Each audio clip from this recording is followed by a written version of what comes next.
Good morning, Dwayne here, Dry Creek Wrangler School. When I was a little kid, we lived in Kentucky. We lived in other places, but we lived in Kentucky a lot. And we used to go visit my grandparents here in Kentucky. My mom's parents and my dad's parents, they only lived about 12 miles apart. So we could visit both sets of parents and grandparents right there. And so on the farm, both of them lived on farm, just little small Kentucky farms there. And my dad's mom, Granny, we called her Granny. My Granny would get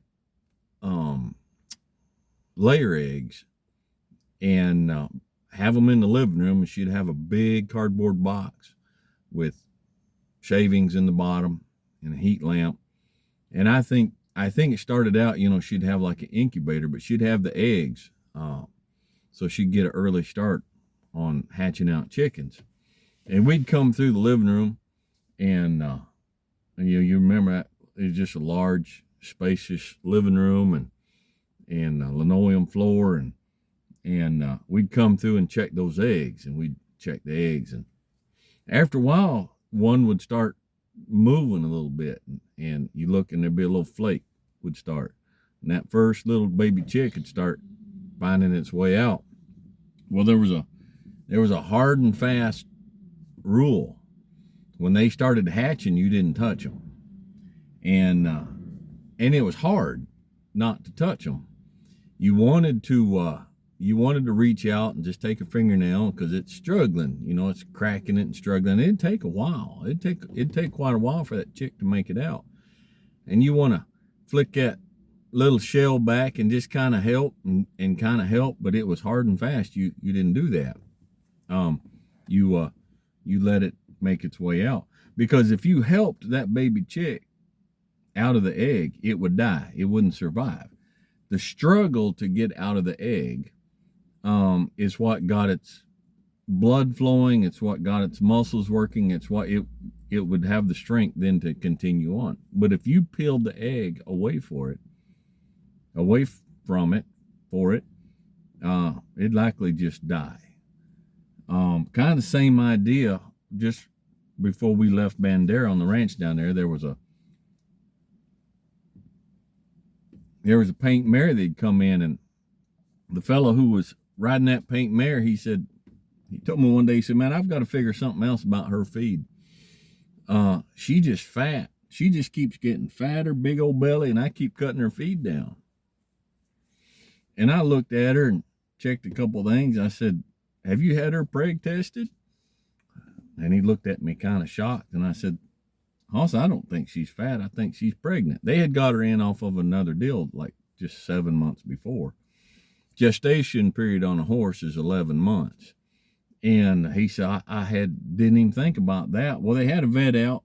He checked her, and sure enough, she was pregnant.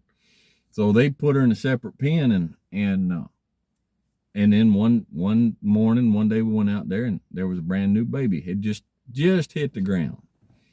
And he didn't get up. Of course, everybody come flocking out, and everybody's wanting him to get up, and he didn't get up. And he still had some birthing sac around his back legs and stuff.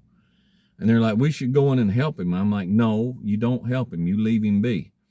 And his mama would come over, and she would lick him and lick and lick, and that gets the blood circulating. Okay, that actually is natural, and that helps. And she'd nudge him and push him, and he'd get up a little bit and fall over and hit the ground, land on his nose. And some of them were like, we should help him. I'm like, "No, you don't help him. You leave him be." And it was probably a couple hours around there.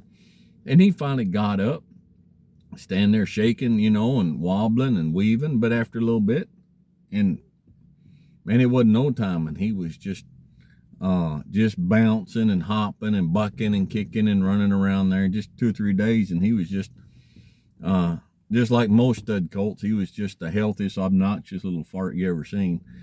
He didn't need any help.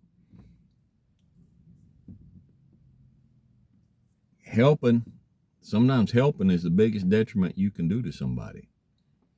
Sometimes one of the hardest things to learn growing up is to know when to help somebody and when to just let them hit the wall.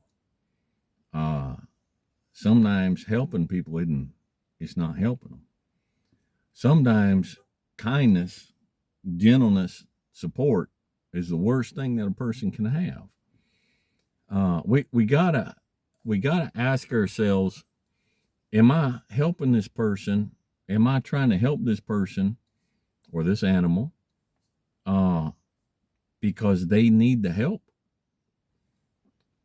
Or am I trying to help them because it makes me feel bad to see the struggle? So therefore I'm helping them not to help them. I'm helping them to help me. We were Deanna and I and the kids, when we went over there, we had 3 children. We went to Papua New Guinea to teach for a couple of years. In between, I had been cowboying on a ranch in Colorado, and then we moved to Texas, and it's just a long story, and I don't want to go into it, but they asked us, they needed somebody to go up there and help out, and so we went. I've mentioned this briefly before. So we was up there, and I think Holly, our little girl, she was like 4 years old, and we were in the Highlands, the Highland jungles, up out of Madang, a city called Madang, and we were in a bush house, and so the house was built upon stilts up there, and we were in a little village of about 90 people, and Holly had gotten into this thing like a lot of toddlers and children do. If she fell down, she'd come bawling her eyes out, running to Mama. Anything happened, she would just come running to Mama, and just her eyes closed and her mouth wide open, just coming across the yard, just bawling for Mama. And she got to a point when she'd get upset, she'd hold her breath and pass out. And, a couple of times I'd have to catch her, come behind her and catch her, before she hit the ground. And, of course, the body, when her mind shut down and her emotions, her little blonde brain shut down, her body says, all right, I can breathe again. And so she was fine. That's not an unusual thing. So one day she's out playing out there with the kids, and somebody did something, or they were kicking a soccer ball and she tripped, or I don't remember what it was. And I heard her, I think she was 4, and I heard her, and here she come. And I went to the door, and she had little elbows out, and she's wiggle wagging and across there, trotting it along, trying to go find Mama, because she had been offended. So I stood there on the porch and I hollered out at her. I said, Holly, Holly, Holly. And finally it broke through and she stopped. I said, are you dying? No. You need to go to the hospital? No. I said, do we need to call in a medevac? Now it took probably an hour to get up to the main trailhead through the bush, and then from there you hike down off the mountain to a grass strip called a little bush plane, and then took the bush plane into the mountain. And I had medevac people out of there before, so she knew what I was talking about. She knew about bringing in a medevac bush plane and whatnot, and she's like, no. I said, do we need a helicopter? I can bring a helicopter and land right here. Do you need that? No. I said, do we need to put you on a stretcher and carry you out? No. I said, are you having a heart attack? She thought, she's like, I don't know what that is, but I don't think no. Are you having a stroke? No. And you could see her brain started working. So I said, do you have diabetes? No. Do you have prostate trouble? And she's like, I know I don't. And no. And I went on. You got smallpox? No. You got polio? Daddy. I said, then what are you crying about? Go play. And she just turned around and trotted off and went to play. She did not get the attention. That's what it was all about. It was all about attention. And so if she's not going to get the attention that she was looking for, then there wasn't no point. And when we left New Guinea and we came back to Kansas, and you heard me talk about Tony Smith on here quite a bit. It was at his ranch. We'd been working horses, and it was up in the afternoon, and we were sitting on his front porch. And by that time, she was, I don't know, 6 or 7. And she was out playing with the boys, and she had on a long-tailed skirt and a pair of cowgirl boots, and they were out running. And all of a sudden, she come running around the house where I was sitting up on the porch, and she ran up there and she said, "Daddy, Daddy, look at this." And she put her foot up on the chair where I was sitting and pulled her skirt up above her knee, and she had a big road rash right there. And I said, "Oh, sweetie," I said, "red badge of courage. That's a beauty right there. Man, the boys are going to love that." And she laughed and flicked her skirt down, turned around and ran off. And Tony said, "Man, how in the world do you get your kid?" I said, "It's just attention." And there's people in life that need comfort. And there's people in life that need help. And then there's people in life that just need a swift kick in the seat of the pants. And they just need to be told, "Hey, quit your belly aching, quit your whining, get up and go on." And that's hard. It's not easy, especially for a parent. It's hard for a parent sometimes to say, "Well, what are we going to do?"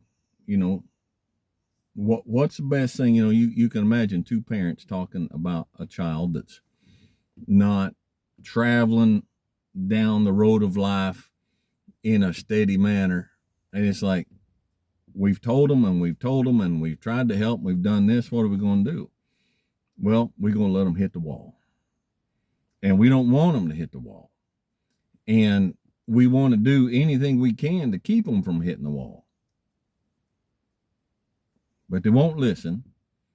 And every time they've come running up, crying and begging through their whole life, we've put a Band-Aid on their boo-boo and we've wiped their tears away.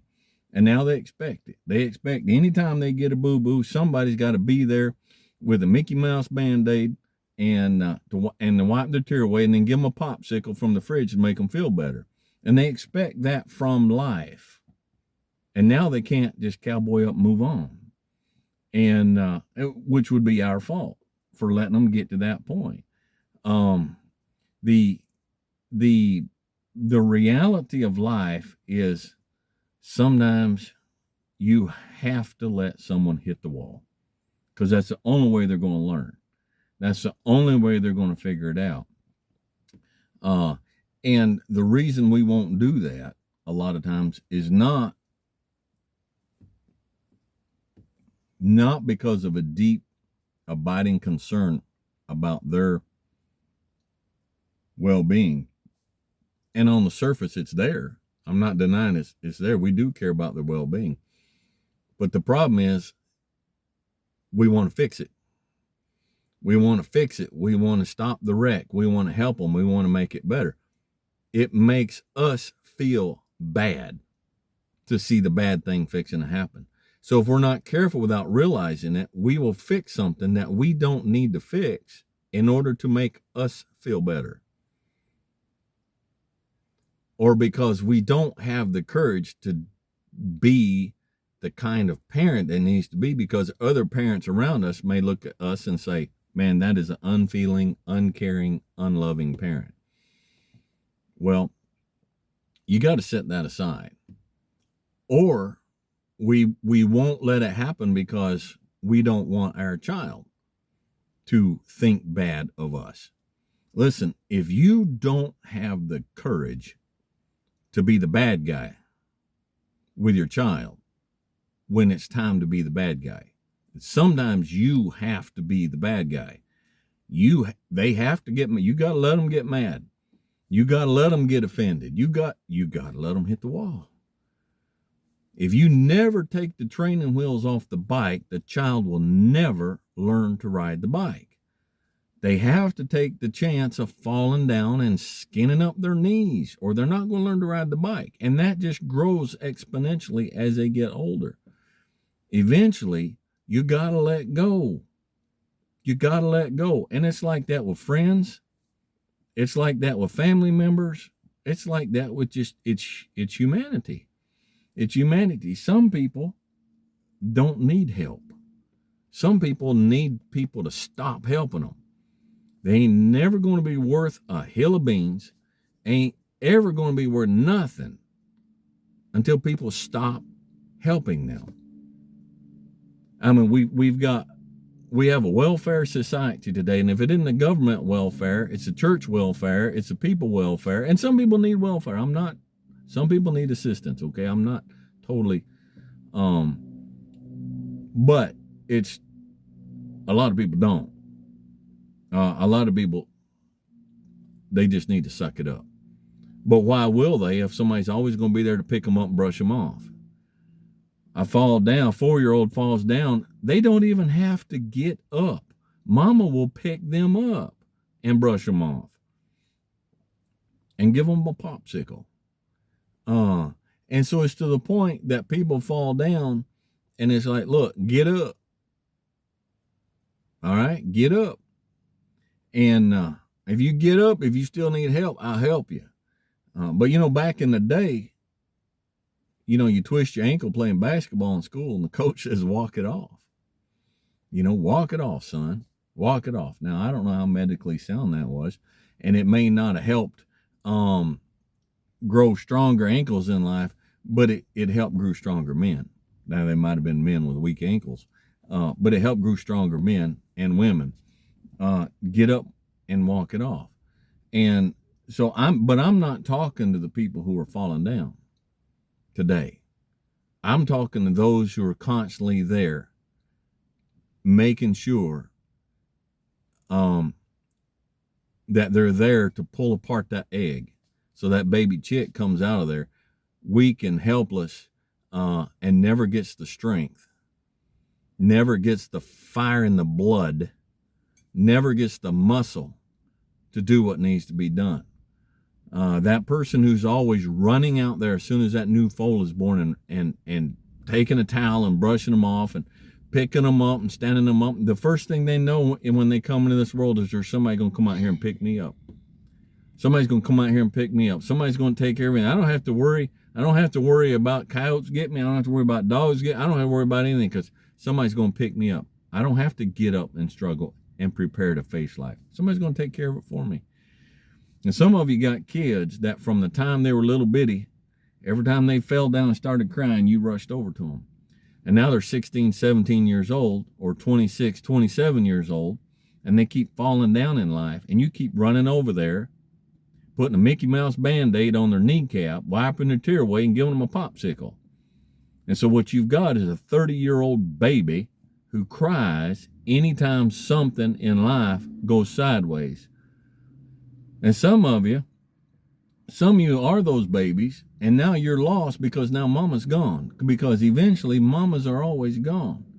Mamas don't last forever. And what do? So you go and get a wife who's like mama. You get a wife who's constantly picking you up, brushing you off, and shoving a popsicle in your mouth.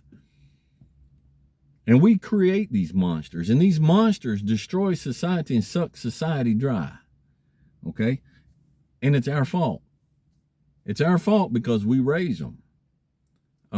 You on a ranch, you tell somebody, you tell this kid, he's learning. He's like, son, I wouldn't wear spurs on that horse. I wouldn't do it. But it's cowboy and they're clanking around and they get on that horse and that horse does something, makes a little jump. So they squeeze with their legs. They squeeze. And what happens when they squeeze their legs? They accidentally dig them spurs inside of that horse, and that horse says, oh, no, you don't. And he puts them in the dirt. What do? You ride up beside and you look down and you say, did that hurt? Now get up and take them dang spurs off and get back on that horse.